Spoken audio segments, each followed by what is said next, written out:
Happy Sunday, everybody. Happy Sunday, happy Sunday. Welcome to Trice Cafe and Lounge. Hope you're enjoying yourself. Welcome to another edition of Brunch Beats here with the Aerosmith and Creative Tunes. I'm the host of Aerosmith on KSYM 91.1 FM right here in San Antonio, Texas. Joined as always by my partner in crime, Cheryl Meadow. And partnering, of course, with Ken Hart of Creative Tunes. Hey! Thank you for joining us on this kind of gloomy Sunday. It's a little bit. We got some great food and great music. And we are about to get into it. Ladies and gentlemen, I want to introduce this great man to the great DJ, businessman, overall hoodoo. Please welcome DJ Cache22 to the Good afternoon, morning, brunch time, and thank you for guys for coming out. And I'm just ready to play some tunes for you, and hopefully you get to know a little bit about what we're doing. And again, big shout out to Urban Suite for just showing our love, really from the moment we got here. So shout out to you. Thank you for opening up your arms here in San Antonio to us. Thank you so much. Now, originally, you are from Chicago. How was life in Chicago before you started creating this fantastic amount of music? Sure, I always tell the story, but before that, I want to shout out my wife Blanca and my son Arturo. Also, Rico from Lincoln, all the way down, also in Chicago. You know, let's go. Columbia College radio majors in the building. So, quick shout out to them. But to answer your question, my musical career started with using my dad's old turntable that had the hook arm. Remember the hook arm? And I started scratching on it, and he came running up the stairs and said, "Junior, what are you doing to my records?" And I said, "No, you're supposed to do that." And he's like, "Let me get your own turntable." So that's how it started. My dad supported me and got me my first belt drive turntable. If any DJs are out there, the belt drive is incredibly hard to scratch on. And old Gemini mixer. So I had one actual turntable, one mixer, and like a half a hook arm turntable that I kind of snuck and used still. But that's how it started. 1992. Wow. So 92. That's going back. That's telling my age too. So explain the transition from being in Chicago with the scene going on there, and then transferring all of that great history and music over to Kansas City. Yeah, Kansas City was a personal move, as well as a professional one. I was actually supposed to be on the radio. That actually didn't ever happen. So, just was kind of in Kansas City. Personally stayed there for reasons, had my older son there, and chose to hang out. Was really doing DJing full-time in Chicago before I moved to Kansas City. So, was holding on to that as best I could. Shout out again to Pugs. We'll talk about Pugs in a little bit, but Pugs and DJ Real One kind of held it down in Chicago when I left, and held down my marketing and promotion business as well. So we were promoting underground hip hop labels there, and kind of that was there. And when I left to Kansas City, I was like disappointed because there wasn't a ton of artists to work with at the time, and it took me a while to find kind of the hip hop scene there and really connect with a few people, which I eventually did. And they're, again, great people: Soul Service, School Confusion, Deuce Fontaine, Louis Rip, Royce Diamond, really awesome dudes in Kansas City, and kind of continue to make music. So I had a meeting with D. Will, who goes by Conductor Williams now.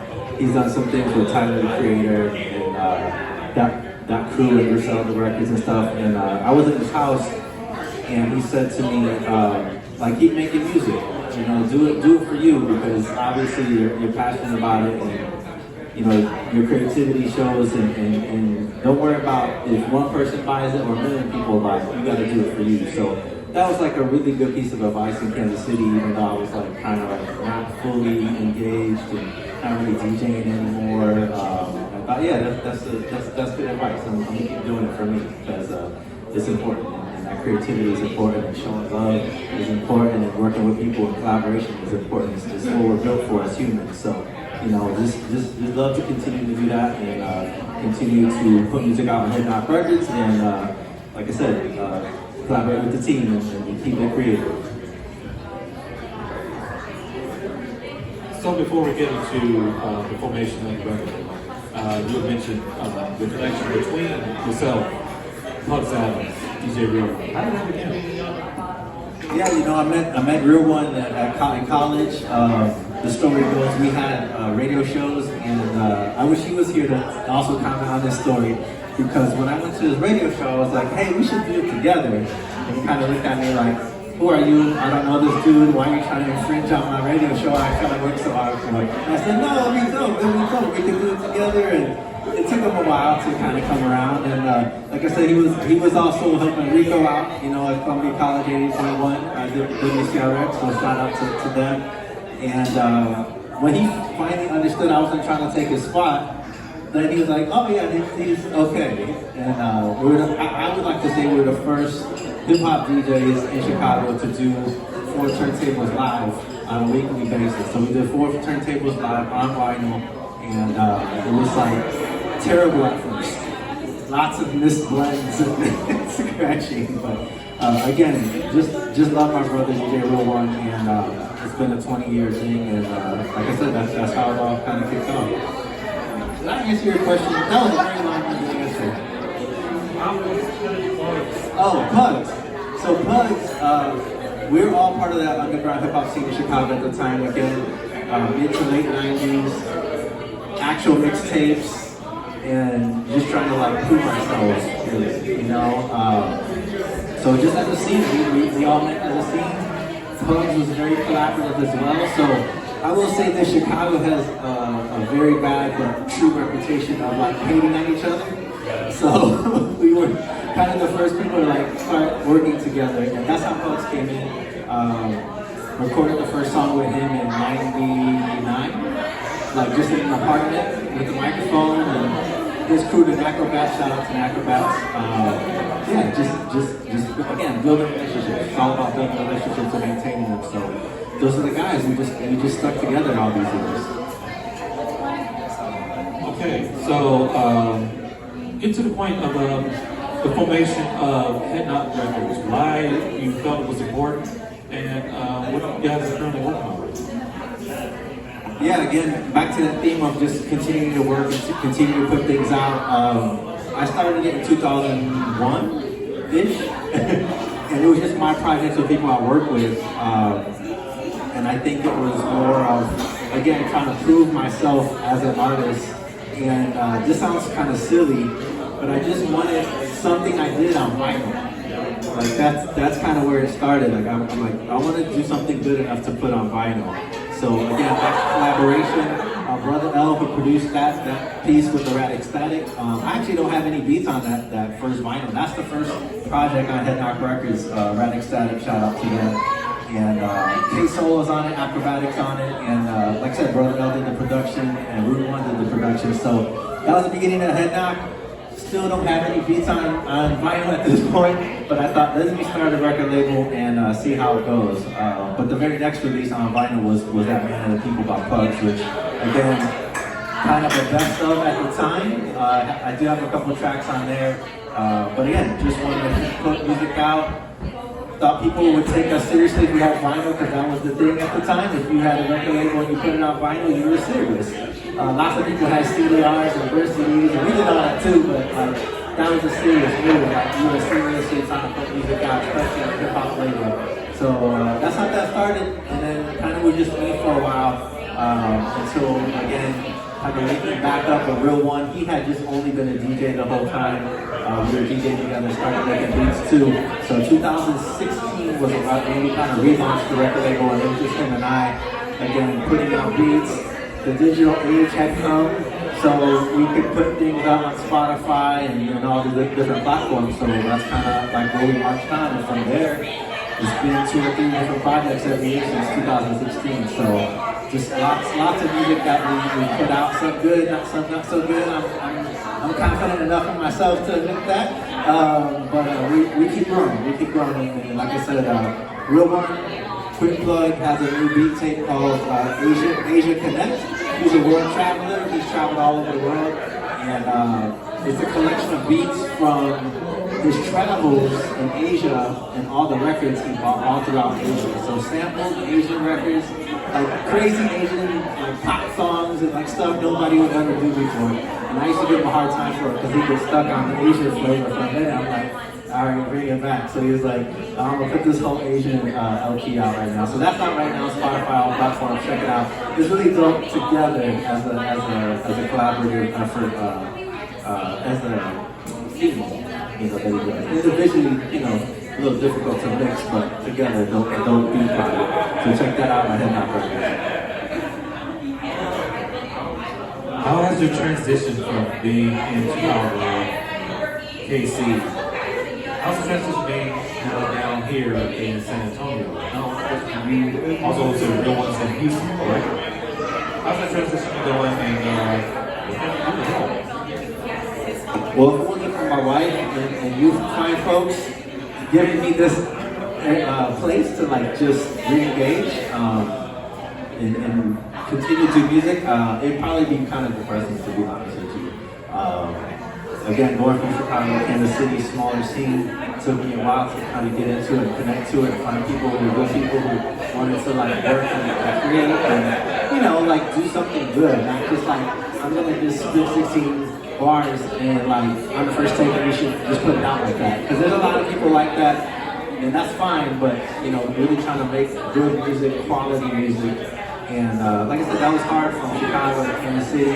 The adjustment here in San Antonio, it's like starting all over again. So again, shout out to y'all to host me, to play music on the show, to do the interview on the new projects, and like I said, really the first person and people to reach back out and say, I like what you're doing, and more than the support. So that's kind of the transition between the three cities. So.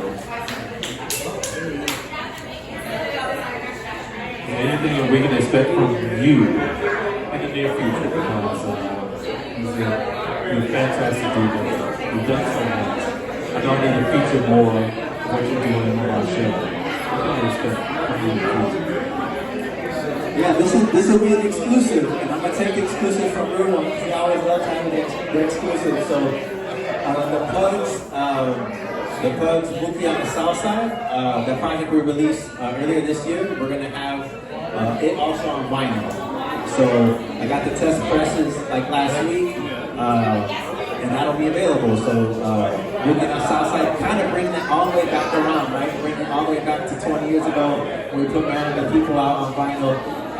Just really excited to put that out, and then Real and I got a couple more projects in the bag. We're gonna put out later this year too. So those will be ultra secret because Real doesn't like me giving away too many things. Rico's laughing because he knows how it is. But yeah, not Man People, Bookie on the South Side, DJ Real One, Cache22, Headline Records on vinyl in about a month or so. So we're looking for that. So what are your future plans today? What you got for? Yeah, I would say I'm going to play all of my original beats here. Some of them will be original songs on Headline Records. Some of them will be remixes. So I'm pretty shy, if you can believe that, around playing my own music for people. But I'm ready to do it. So I hope you guys enjoy. One last thing, social media. How can people get in contact with you, stay in contact with you, find what you got going on? Yeah, I would say we're on Facebook at Knock Records, but if you want to get at me specifically, directly, it's DJ Cache22 is the handle on Instagram. That's really it. I'm old, so I don't have time to have a TikTok and whatever else people do. So.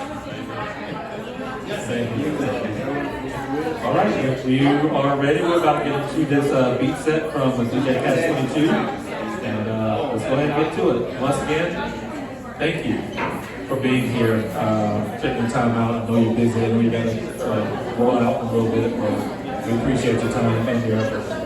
Once again, DJ Cache22, everyone enjoy this Brunch Beats. I'll take you out there. You know, Chicago needs to be for Chicago. Why? Because people are from Chicago are having a Chicago out of Chicago. They're reproducing, you know, it's so serious.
Now I'm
You are amazing. That was such a great set. And you said you were shy about playing that? Wow. No. So thank you for indulging me and the support. Like I said, is I am shy. I don't know if people like it or not. So I'm glad you liked it. So thank you. And again, thank you for the love. Yeah, just thank you. One more. I got one more, and that's it. Once again, everybody, DJ Cache22.